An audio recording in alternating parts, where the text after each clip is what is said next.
యేసయ్య జీవిత చరిత్ర biography of Jesus. So part 17. So యేసయ్య మాటల గురించి మనం తెలుసుకుంటున్నాము. ఆయన మన మానవ జీవితానికి ఏమేమి బోధనలు ఇచ్చాడు, ఏవేవి మాటలు ఇచ్చాడో వాటన్నిటిని కూడా మనం తెలుసుకుంటున్నాము. చూద్దాము. మత్తయి సువార్త 15వ అధ్యాయము 28వ వచనము. అందుకు యేసు, అమ్మా, నీ విశ్వాసమే గొప్పది, నీవు కోరినట్టే నీకు అవునుగా కానీ ఆమెతో చెప్పాను. చూసారా, మన విశ్వాసం బట్టే దేవుడు పనిచేస్తాడు. చాలా మటుకు చెప్పాను. సో విశ్వాసంలో నిలకడగా ఉండాలి, విశ్వాసంలో ఎదగాలని కోరుకోవాలి. అందుకే మార్నింగ్ లేవగానే increase my faith my lord, నీ విశ్వాసాన్ని బట్టే దేవుడు పనిచేస్తాడు. నీవు కోరినట్టే నీకు అవునుగా కానీ ఆమెతో చెప్పాను.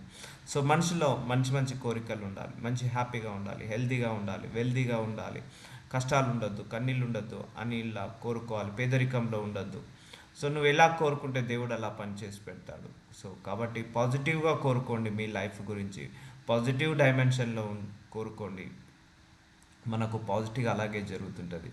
ఎందుకంటే దేవుడు మన తలంపులను బట్టి కూడా ఆశీర్వదిస్తాడు. నేను చాలా సందర్భాల్లో చెప్పాను, మన తలంపులను బట్టి, మన ఆలోచనలను బట్టి, మన మన యొక్క మైండ్ సెట్ బట్టి కూడా దేవుడు మనల్ని ఆశీర్వదిస్తాడు. సో ఇప్పుడు ఫర్ ఎగ్జాంపుల్, నీకు గొప్పవాడు కావాలని ఉంది. సో అయ్యా, నాకు గొప్పవాడిని కావాలని ఉంది అని నువ్వు ప్రార్థించుకున్నప్పుడు దేవుడు ఆ దిశగా నిన్ను నడిపిస్తాడు.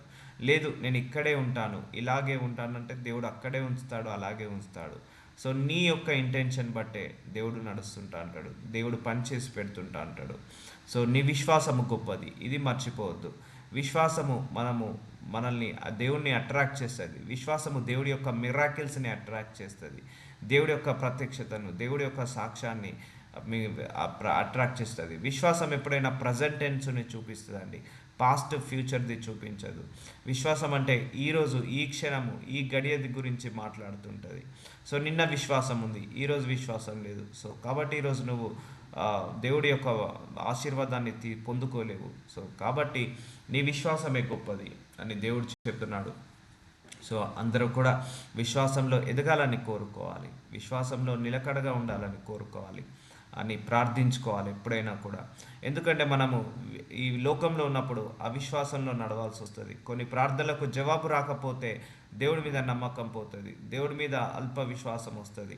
అప్పుడు ఆ సమయంలో, అయ్యా, నేను నమ్మకం కోల్పోతున్నాను, నన్ను విశ్వాసంలో నిలకడగా ఉంచు ప్రభు అని ప్రార్థించుకోవాలి. మనందరిలో ఈ ఎక్స్పీరియన్స్ ఉంటుంది. కొన్ని ప్రార్థనలకు జవాబు రాకపోతే మనం అవిశ్వాసం గుండా వెళ్తాము, దేవుడి మీద నమ్మకం తగ్గిపోతుంది, ఇక ప్రార్థనలకు జవాబు రాదేమో అనిపిస్తుంది, ఇక ఇది ఇంతేనేమో అనిపిస్తుంది.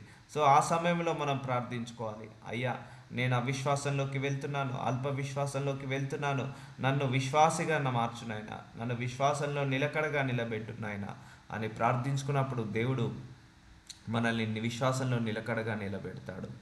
సో నీవు కోరినట్టే నీకు అవునుగాక. సో నువ్వు మంచిగా కోరుకో, నా శరీరానికి హీలింగ్ కావాలి, నాకు తృప్తిగా ఉండాలి, నేను ఆనందంగా ఉండాలి, సంతోషంగా ఉండాలి, ఇలాంటి కష్టాలు బాధలు ఇక వద్దు, నాకు మంచి happy life, healthy life, wealthy life కావాలి, నాకు మంచి ప్రాస్పరిటీ చూడాలి, లేకపోతే ఇలాంటి బాధలు ఇక చిన్నప్పటి ఇక చాలు. సో నువ్వు ఎలా కోరుకుంటే అలా జరుగుతుంటా ఉంటుంది. సో ఇంకా నువ్వు ఆలోచిస్తున్నావు, ఆ సిక్నెస్ని ఆలోచిస్తున్నావు, ఆ అవమానాలను ఆలోచిస్తున్నావు, ఆ నిందలను ఆలోచిస్తున్నావు. సో అలాగే నడుస్తుంటా ఉంటుంది. సో కాబట్టి నువ్వు ఏదైతే ఆలోచిస్తావో అదే నిన్ను ఏలుతుంటుంది. సో మనం ఎప్పుడైనా కూడా నెగిటివిటీ ఎప్పుడు అలో చేయొద్దండి. ఎప్పుడైనా ఆరోగ్యంగా ఉండాలని కోరుకోవాలి, కానీ ఇలాగే అనారోగ్య సమస్యలతో బాధపడాలని ఎప్పుడు కోరుకోవద్దు. ఎప్పుడైనా కూడా సమృద్ధిగా ఆశీర్వదించబడాలని కోరుకోవాలి, కానీ ఇలాగే లేమితనంలో ఉండాలని ఎప్పుడు కోరుకోవద్దు. సో నువ్వు ఎలాగైతే కోరుకుంటావో అలాగే నీ జీవితం ఉంటుంది. ఇక్కడ దేవుడు చేసింది ఏముండదు, లేకపోతే అపవాది చేసేది ఏముండదు. ఇదంతా మన మైండ్ సెట్ని బట్టే దేవుడు ఆశీర్వదిస్తాడు. సో అందుకే నువ్వు ఎలా కోరుకుంటున్నావు, నీ జీవితాన్ని నువ్వు కోరుకో, ఇలా ఉండాలి నా జీవితము, ఇలా గొప్పగా ఉండాలి, ఇలా మంచిగా ఉండాలి అని కోరుకో కోరుకో కోరుకో. సో ఒకరోజు కాకపోయినా ఒకరోజు దేవుడు నీ కోరికను నెరవేరుస్తాడు. సో ఇక్కడ ఒక బిడ్డకు ఒక ప్రాబ్లం వచ్చింది, ఆమె ఒకటి కోరుకుంటుంది, వాళ్ళ కుమార్తె స్వస్థత కావాలని కోరుకుంటుంది. సో ఆమె విశ్వాసాన్ని బట్టే దేవుడు ఆమె కోరికను నెరవేర్చాడు. కాబట్టి నీ విశ్వాసాన్ని బట్టి, నీ కోరికను బట్టి దేవుడు నెరవేరుస్తాడు. సో మనసులో ఎప్పుడైనా కూడా ఇంకా హెల్తీగా ఉండాలని ప్రార్థించుకోండి. I want to be happy life, I want to be healthy life, I want to be మంచి మంచి శరీరము, ఆరోగ్యకరమైన శరీరం ఉండాలని ప్రార్థించుకోండి. సో నువ్వు ఎలా కోరుకుంటున్నావో అలాగే నెరవేరుతుంటుంది. లేదు నాకు ఇక జీవితాంతం ఇలాగే రెంటెడ్ హౌస్ అంటే రెంటెడ్ హౌస్లోనే ఉంటావు. లేదు నేను కూడా ఒక సొంత గృహాన్ని కొనుక్కోవాలని ఆశ కలిగి ఉంటే నువ్వు ఆ సొంత గృహాన్ని కొనుక్కోగలిగే శక్తి సామర్థ్యాలను దేవుడు ఇస్తాడు.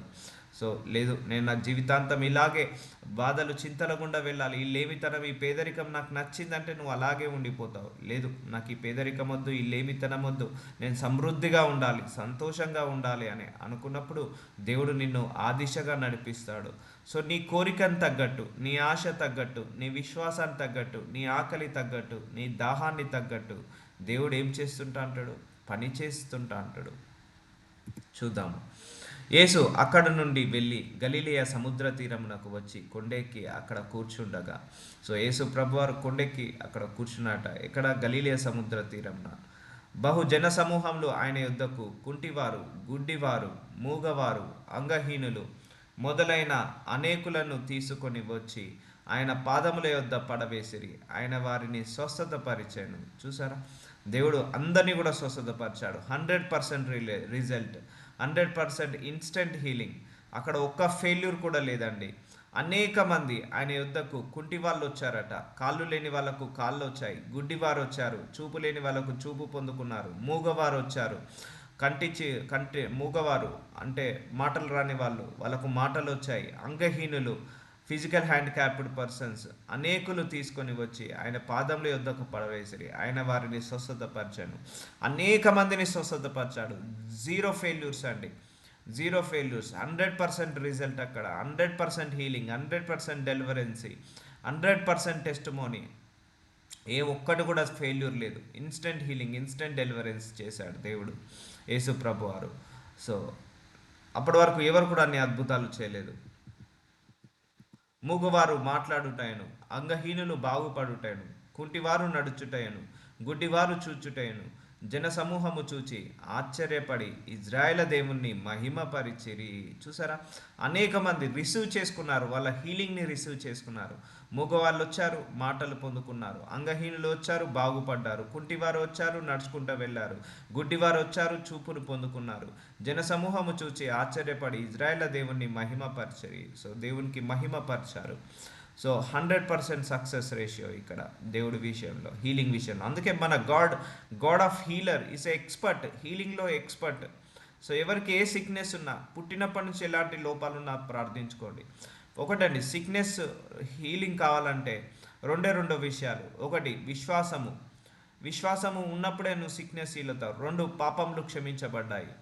యేసుప్రభువారు ఎంతమందిని స్వస్థతపరిచారో ఈ 2 డైలాగులు మాట్లాడేవాడు, ఈ 2 వాక్యాలు మాట్లాడేవాడు, ఈ 2 అంశాల గురించి మాట్లాడేవారు. అమ్మ నీ పాపాలు క్షమించబడ్డాయి, అందుకే నువ్వు హీలింగ్ పొందుకున్నావు. అమ్మ నీ విశ్వాసము గొప్పది, అందుకే నువ్వు హీలింగ్ పొందుకున్నావు. సో హీలింగ్ రావాలంటే, శరీరానికి స్వస్థత రావాలంటే 2 అంశాలు ఎప్పుడూ మర్చిపోవద్దు. ఒకటి విశ్వాసము, 2 పాపములు క్షమించబడము. ఇవి 2 జరిగినప్పుడే నీ శరీరంలోకి హీలింగ్ వస్తుంటుంది.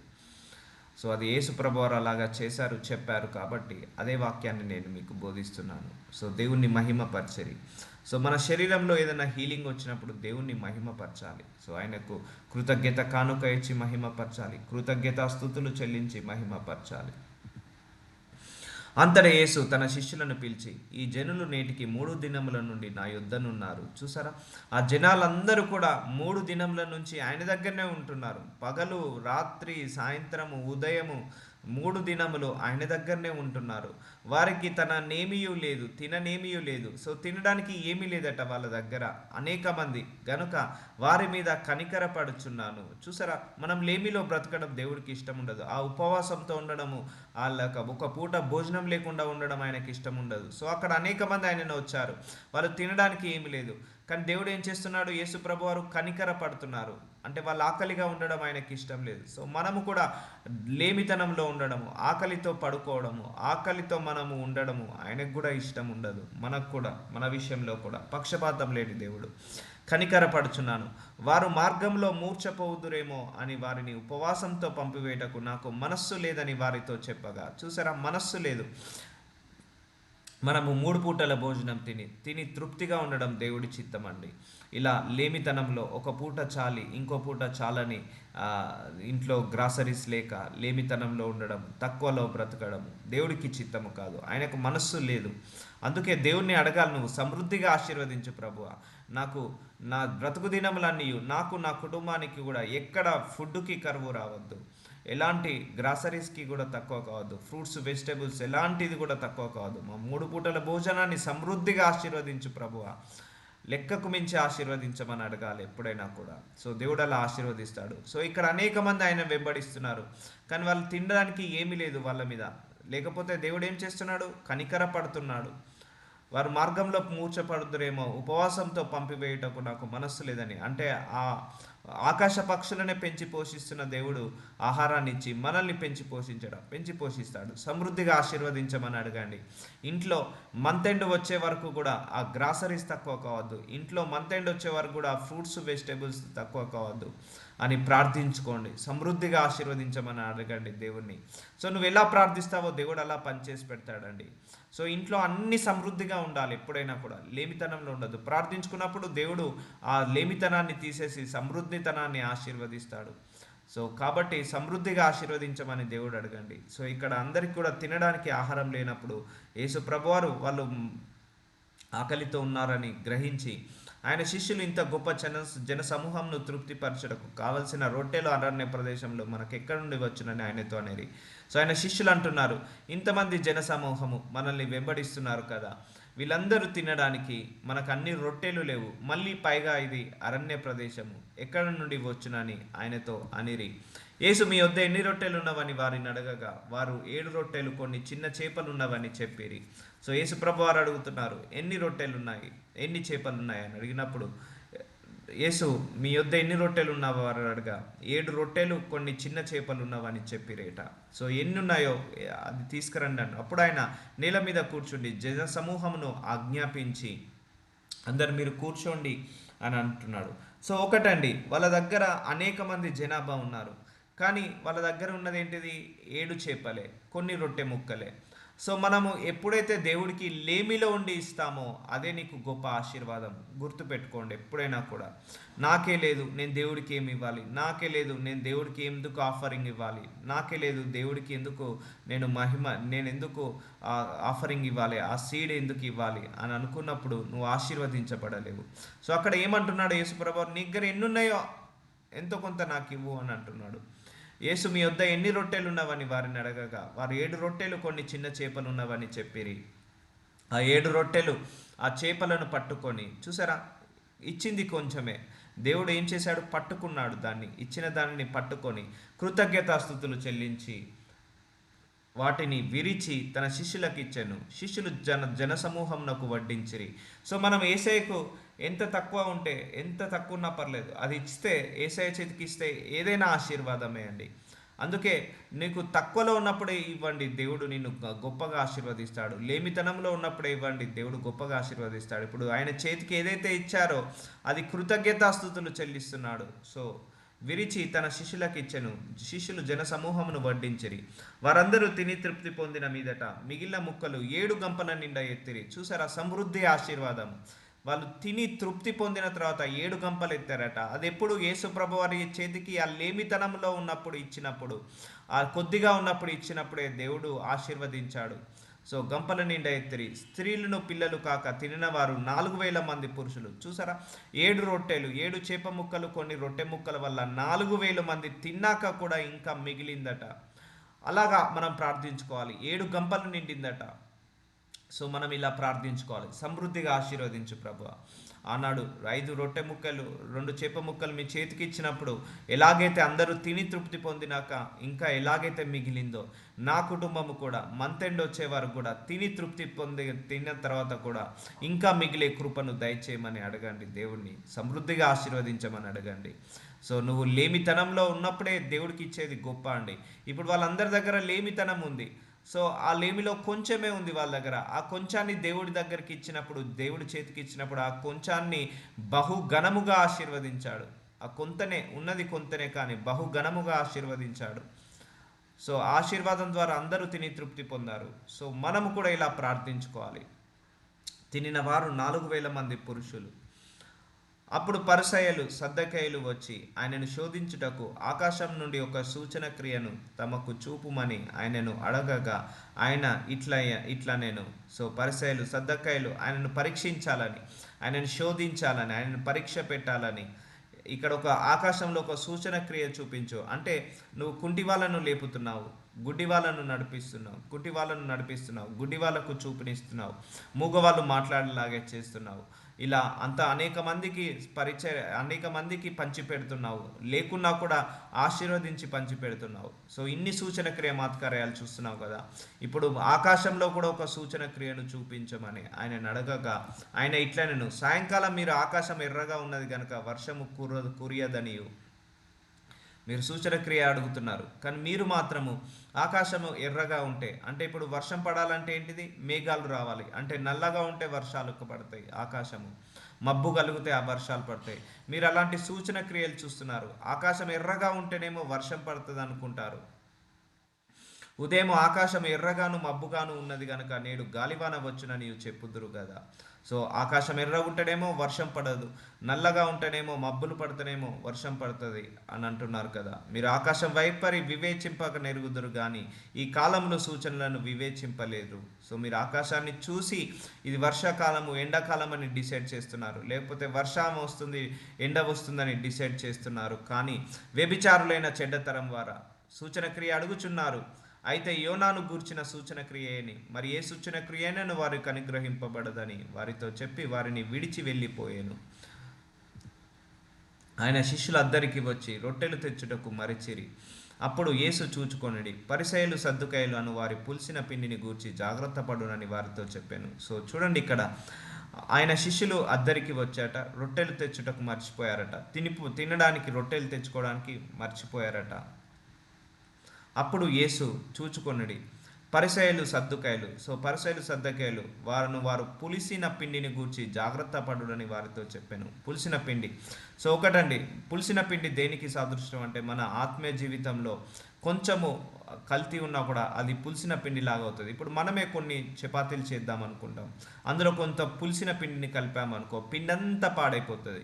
అలాగే నీ ఆత్మీయ జీవితంలో ఎలాంటి పరిసయ్యులు సద్దుకాయలు ఉన్నారో వాళ్ళ వల్ల నీ ఆత్మీయ జీవితం కూడా పాడైపోతుంది. జాగ్రత్త పడుడని వారితో చెప్తున్నాను.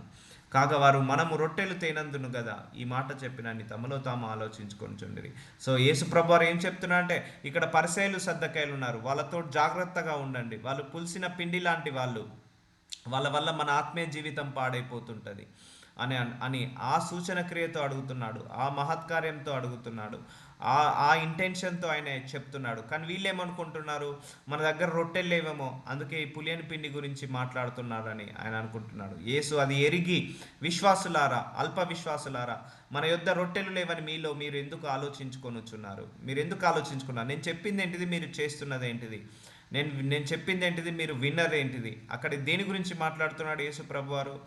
వాళ్ళు పరిసయ్యుల గురించి, సద్దుకాయల గురించి. వాళ్ళు మంచి వాళ్ళు కారు, వాళ్ళ లోపలంతా పులిసిన పిండిలాగా ఉన్నారు. వాళ్ళే కనుక మీరు వాళ్ళతో కనుక సహవాసం చేస్తే మీరు కూడా పులిసిన పిండిలో కలిసిపోతారు, అంటే మీ ఆత్మీయ జీవితం పాడైపోతుంది. ఇప్పుడు మన దగ్గరనే కొంత పిండి ఉందండి, ఆ పిండిలో ఇంకొంత పులిసి పిండి వేస్తే మొత్తం పిండి అంతా పాడైపోతుంది. అలాగే నీ ఆత్మీయ జీవితంలో అలాంటి వాళ్ళు ఎవరున్నా కూడా తీసివేసుకోమని చెప్తున్నాడు, జాగ్రత్త పడమంటున్నాడు. మీరు ఇంకను గ్రహింపలేరా? 5 రొట్టెలు 5,000 మందికి పంచిపెట్టినప్పుడు ఎన్ని గంపలు ఎత్తితారో అది అయినను. సో వీళ్ళు ఏమనుకుంటున్నారు, రొట్టెలు ఏమో అనుకుంటారు. ఆయనకు రొట్టెలు సృష్టించడం ఈజీ, మీరు ఇంకా గ్రహించలేదా? ఆనాడు 5 రొట్టెలే మీరు నా చేతికి ఇచ్చారు కదా, నేను ఎన్ని రొట్టెలను నేను చేసి ఇచ్చాను, ఎంతమంది తిన్నారు, తిన్నాక ఎంతమంది ఎత్తారు, అది ఇంకా మీరు గ్రహించలేదా? నేను చెప్పేది రొట్టెల గురించి కాదు, ఆ పులిసిన పిండి లాంటి మనుషులైన ఆ సద్దుకాయలు పరిసయ్యుల గురించి అని ఆయన వార్నింగ్ ఇస్తున్నాడు. 7 రొట్టెలు 4,000 మందికి పంచిపెట్టినప్పుడు ఎన్ని గంపలు ఎత్తితిరో అదేనను మీకు జ్ఞాపకం లేదా? నేను మీ ముందు ఇన్ని అద్భుతాలు చేస్తున్నాను, ఇన్ని ఆశ్చర్యమైన కార్యాలు చేస్తున్నాను, ఇంకా మీకు జ్ఞాపకం లేదా? ఇంకా మీరు గుర్తుంచుకోలేరా అని అంటున్నాడు. నేను రొట్టెలను గూర్చి మీతో చెప్పలేదని మీరెందుకు గ్రహింపరు?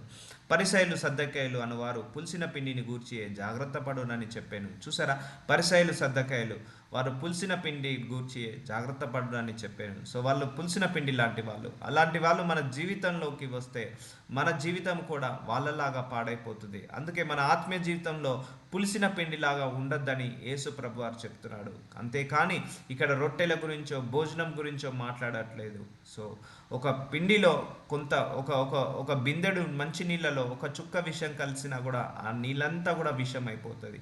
అలాగే మన ఆత్మీయ జీవితంలో కూడా ఒక చుక్క విషంలాగా కలిసినా కూడా మన ఆత్మీయ జీవితం అంతా పాడైపోతుంది. కాబట్టి జాగ్రత్త పడుడి. ఈ పరిసయ్యులు సద్దుకాయలు ఏం చేస్తారంటే వాళ్ళు పులిసిన పిండి లాంటి వాళ్ళు కాకుండా ఇతరులను కూడా చెడగొడుతుంటా ఉంటారు. సో అలాంటి వాళ్ళు ఎవరున్నా కూడా జాగ్రత్త పడుడని చెప్తున్నాడు. అప్పుడు రొట్టెలు పులిసిన పిండిని గూర్చి కాదు కానీ పరిసయ్యులు సద్దకాయలు అను వారు బోధను గూర్చే జాగ్రత్త పడవలనని ఆయన తమతో చెప్పెనని వారు గ్రహించిరి. చూసారా, అది పులిసిన పిండి గురించో రొట్టె గురించో భోజనం గురించో కాదు, పరిసయ్య సద్దకలు వాళ్ళు చేసే బోధన గురించే జాగ్రత్త పడవలని ఆయన తమతో చెప్పనని వారు గ్రహించిరి. ఇప్పుడు కూడా ఇలాంటి పరిసయ్యులు సద్దకాయలు ఉన్నారు. వాళ్ళు పులిసిన పిండి వంటి వాళ్ళు. సో అలాంటి వాళ్ళ బోధనను మీరు వినకండి. అలాంటి బోధనను విని మీరు కూడా పులిసిన పిండిలాగా తయారు కాకండి.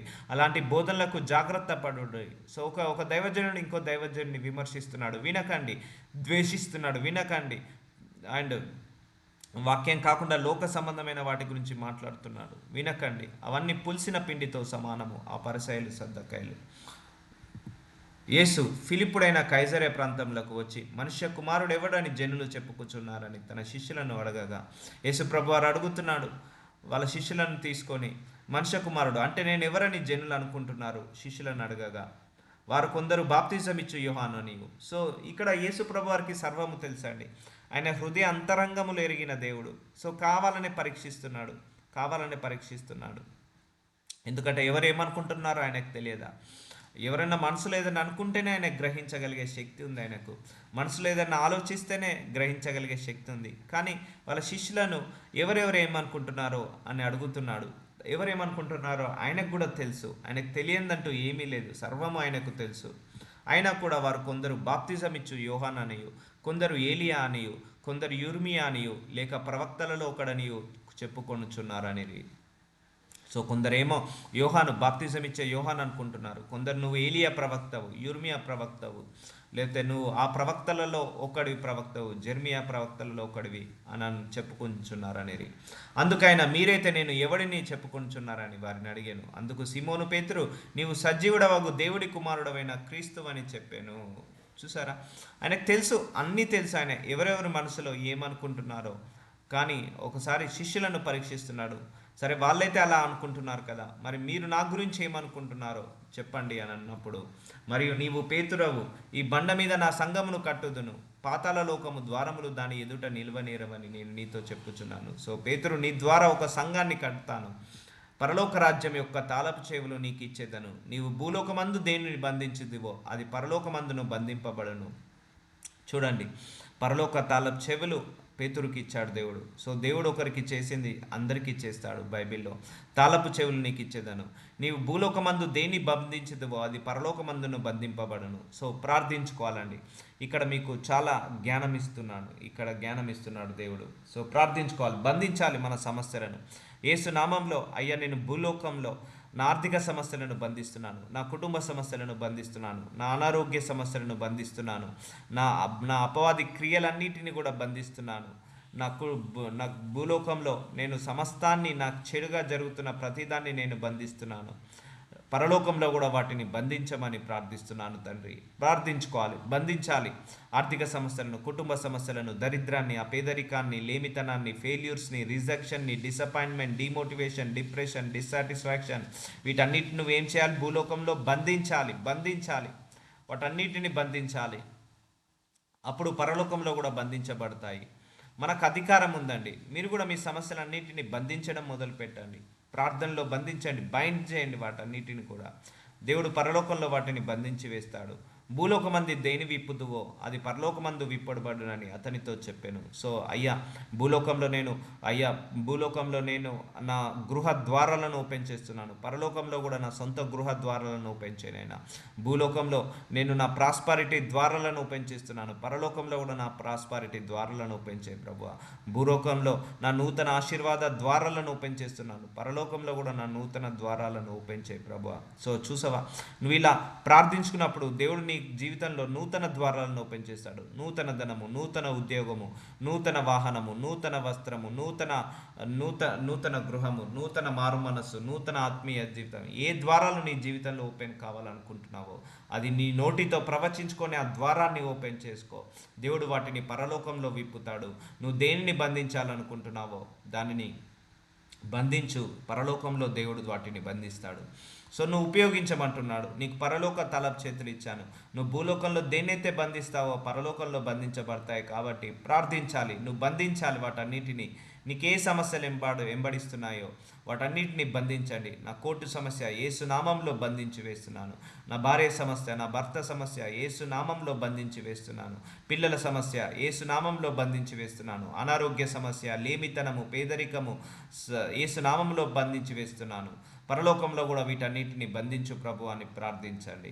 అయ్యా, భూలోకంలో నా సమృద్ధి గల ద్వారాలను ఓపెన్ చేస్తున్నాను. ప్రాస్పరిటీ ద్వారాలను ఓపెన్ చేస్తున్నాను. ఫైనాన్షియల్ ద్వారాలను ఓపెన్ చేస్తున్నాను. భూలోకంలో పరలోకంలో కూడా వాటిని ఓపెన్ చేయమని ప్రార్థిస్తున్నానని ప్రార్థించినప్పుడు దేవుడు వాటిని పరలోకంలో కూడా ఓపెన్ చేస్తాడు. చూడండి, మనం నోటి నుంచి ఏదైతే ప్రవచిస్తావో దేవుడు వాటిని నెరవేరుస్తాడు. Lord, open the doors today ద్వారాలను ఓపెన్ చేయమని అడగండి. పరలోకంలో ఈ ద్వారాలను ఓపెన్ చేయ ప్రభు అని అడగండి. అడుగుతూనే ఉండండి, దేవుడు ఓపెన్ చేస్తాడు. బంధించండి, మీ సమస్యలను బంధించుకోండి, మీ కష్టాలను బంధించుకోండి, మీకున్న లేమితనాన్ని బంధించుకోండి, మీకున్న బలహీనతలను బంధించుకోండి.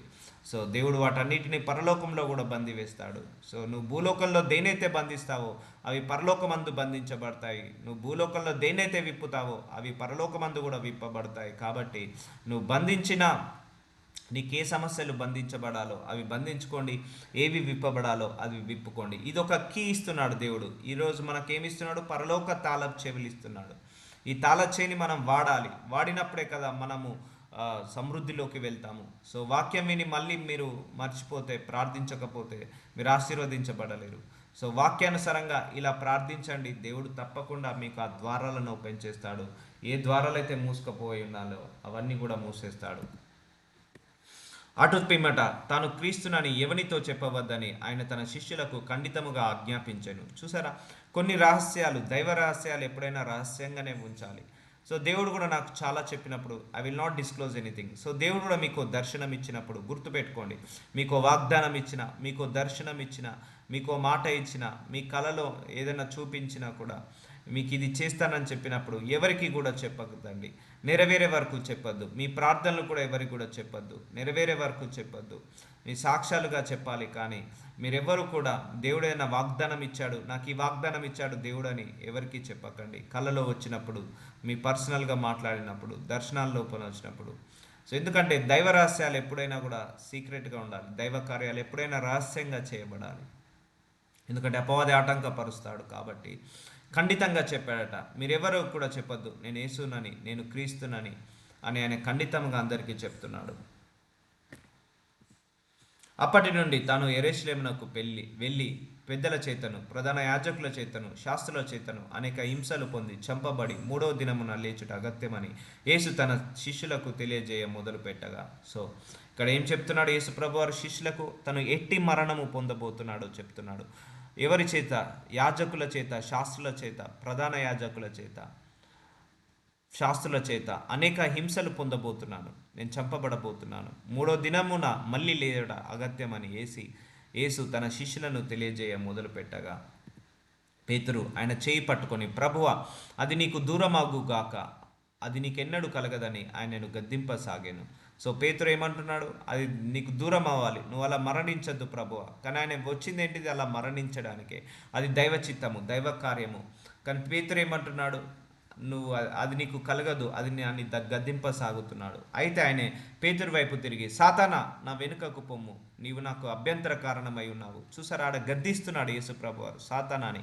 చెప్తున్నా కదా, ఎవరి మనిషిలో ఏ ఆత్మ ఉందో తెలియదు. అందుకే ఇప్పుడు చూడండి, అక్కడ ఒక దైవ రహస్యము యేసుప్రభు వారు చెప్తున్నారు.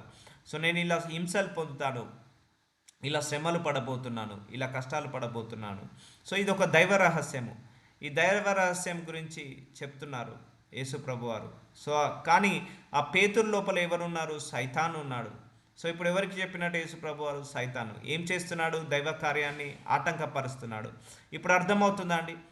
మీ పర్సనల్ విషయాలు ఎందుకు ఇతరులకు చెప్పొద్దు, మీ ప్రార్థనలు ఎందుకు ఇతరులకు చెప్పొద్దు, మీ యొక్క దర్శనాలు ఎందుకు ఇతరులకు చెప్పొద్దు అంటే, ఎవరి లోపల ఏ ఆత్మ ఉందో మనకు తెలియదు. గుర్తుపెట్టుకోండి.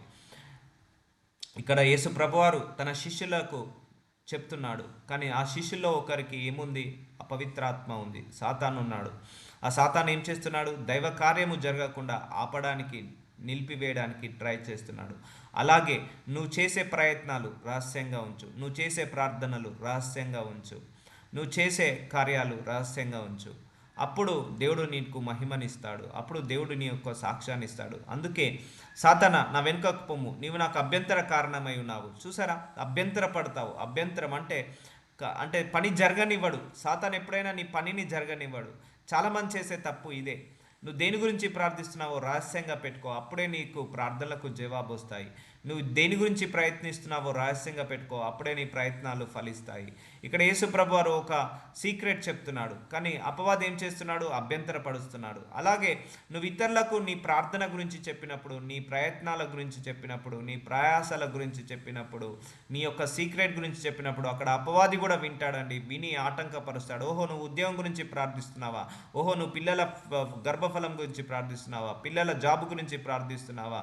పిల్లల వివాహం గురించి ప్రార్థిస్తున్నావా? అయితే నేను డిలే చేస్తా. వీసా గురించి ప్రార్థిస్తున్నావా? నూతన గృహం గురించి ప్రార్థిస్తున్నావా?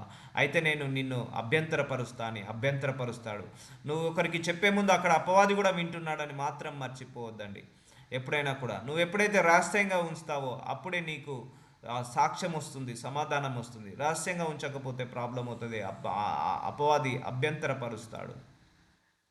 అందుకే ప్రార్థన నీకు నీ తండ్రికి మాత్రమే వినపడాలి. నీవు మనుషుల సంగతులనే తలంచుచున్నావు కానీ దేవుని సంగతులను తలంపక ఉన్నావని పేతురుతో చెప్పాను. సో దేవుడి తలంపుల గురించి మనం ఆలోచించాలి, మనుషుల తలంపులు కదా. అవును, కరెక్టే. పేతురు అలా కావడము పేతురికి బాధ కలిగింది. అయ్యో, ఆయన హింసించబడడం, కొట్టబడము ఎవరికి ఇష్టం ఉంటుంది? ఎవరికి ఇష్టం ఉండదు. ఆయనకు నచ్చలేదు. కానీ అది దైవ కార్యం. ఏంటిది? ఆయన అలా పొందుకోవడమే దైవ కార్యము. సో అందుకే మీరు ఏదైనా కూడా సీక్రెట్గా పెట్టుకోండి. ప్రార్థన జవాబు వచ్చిన తర్వాత మీరు ఆ 10 మందికి షేర్ చేయండి. ప్రార్థనకు జవాబు వచ్చిన తర్వాత అప్పుడు యేసు తన శిష్యులను చూచి, ఎవడైనా నన్ను వెంబడించగోరిన ఎడల తను తాను ఉపేక్షించుకొని తన సిలువనెత్తి నన్ను వెంబడింపవలెను. సో మనం అందరం యేసు ప్రభువుని వెంబడించాలి అంటే నీకున్న సొంత కోరికలు, సొంత ఇష్టాలు, సొంత అలవాట్లు, వాటన్నిటిని వదులుకోవాలి. త్రాగుడు అనే వ్యసనం, వ్యభిచారం అనే వ్యసనము, కోపము ఏంటిది, పగబట్టడం తీసేయడం. సో ఇలా ఎమోషన్స్ని కూడా తీసేసుకొని, ఆ ఫీలింగ్స్ని తీసేసుకొని ఆయనను వెంబడించాలి.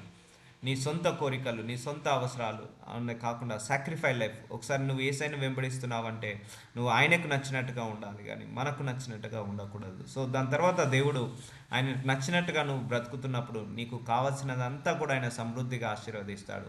యేసు తన శిష్యులను చూచి, ఎవడైనా నా వెంబడించిన గోరేడెల్లా. సో వెంబడించాలి, వాక్యం ద్వారా వెంబడించాలి, ప్రతిరోజు చదువుకోవాలి, ప్రార్థించుకోవాలి, తను తాను ఉపేక్షించుకొని. అంటే మనల్ని మనం రిజెక్ట్ చేసుకోమంటున్నాడు. నన్ను వెంబడించాలంటే ఇక నిన్ను నువ్వు రిజెక్ట్ చేసుకోవాలి.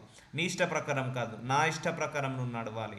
నీ ఆలోచన ప్రకారం కాదు, నా ఆలోచన ప్రకారం నడవాలి. నీ మైండ్ సెట్ ప్రకారం కాదు, నా మైండ్ సెట్ ప్రకారం నడవాలి అంటున్నాడు. తన సిలువను ఎత్తుకొని నన్ను వెంబడింపవలెను.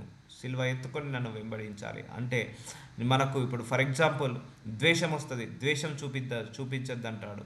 సో మన మనసులో ఆలోచనలు కూడా చెడ్డ అయి ఉండొద్దు అన్నాడు. సో అలా చెడు ఆలోచనలు కూడా ఉండద్దు. నరహత్య చేయొద్దు అన్నాడు, వ్యభిచారం చేయొద్దు అన్నాడు, దొంగతనం చేయొద్దన్నాడు. వీటన్నిటికీ దూరం పెట్టావంటే నిన్ను నువ్వు ఉపేక్షించుకున్నట్టు, సో ఆయనను వెంబడించినట్టు.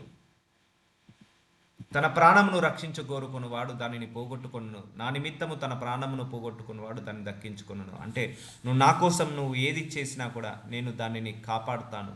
సో మనం యేసుప్రభు వారి కోసం బ్రతకాలి అని అంటున్నాడు. ఒకటే, నువ్వు నీ కోసం బ్రతకడం కాదు, నా కోసం బ్రతకండి.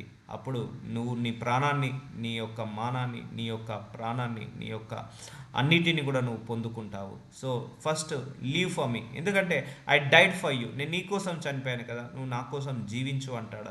అంతేకాని మన ఆయన కోసం చనిపోమని అనట్లేదు. సో నేను నీ కోసం మరణించాను, నువ్వు నా కోసం జీవించు చాలు అని అంటాడు యేసుప్రభువారు. ఒక మనుషుడు లోకమంతయు సంపాదించుకొని తన ప్రాణమును పోగొట్టుకుంటే అతనికి ఏమి ప్రయోజనము? ఒక మనుషుడు తన ప్రాణముకు ప్రతిగా ఏమి ఇవ్వగలడు? ఒక మనిషి 100 కోట్ల ఆస్తి సంపాదించాడు, పేరు సంపాదించుకున్నాడు, ఘనతను సంపాదించుకున్నాడు, ఆస్తిపాస్తులను, ఐశ్వర్యాన్ని సంపాదించుకున్నాడు, కానీ చనిపోయాడు. సో ఇన్ని సంపాదించుకొని ఏ లాభము? లోకాన్నంతా జయించాడు, లోకాన్నంతా కూడా జయించాడు, కానీ మనిషి ప్రాణాన్ని కాపాడుకోలేకపోయాడు. సో మనిషి చనిపోయాడు. సో ఇవన్నీ కూడా ఉంటాయా? ఏది ఉండదు కదా. అందుకే ఒకసారి ఒంటి మీద నుంచి ప్రాణం పోయిందంటే తిరిగి రానిది ప్రాణం అండి. సో అందుకే ఆయుష్ చాలా ఇంపార్టెంట్. సో మనిషి పోగొట్టుకోకుండా కాపాడుకోవాలి ఎప్పుడైనా కూడా. ప్రతిగా నేమే ఇయ్యగలడు తన ప్రాణం నాకు. So will continue tomorrow 4:52. నాజరుడైన యేసయ్య, వాక్యం ద్వారా మరొకసారి మాతో మాట్లాడి మమ్మల్ని అందరినీ కూడా దర్శించావయ్యా. ఈ వాక్యం ద్వారా మమ్మల్ని అందరినీ కూడా స్థిరపరిచావు, వాక్యం ద్వారా మమ్మల్ని అందరినీ కూడా బలపరిచావు తండ్రి. Thank you so much for this word of God. ఈ వాక్యము, విత్తిన వాక్యాన్ని మా అందరి హృదయాల్లో మొలకెత్తును గాకని ప్రవచిస్తున్నాను, ప్రార్థిస్తున్నాను తండ్రి. ఆమేన్.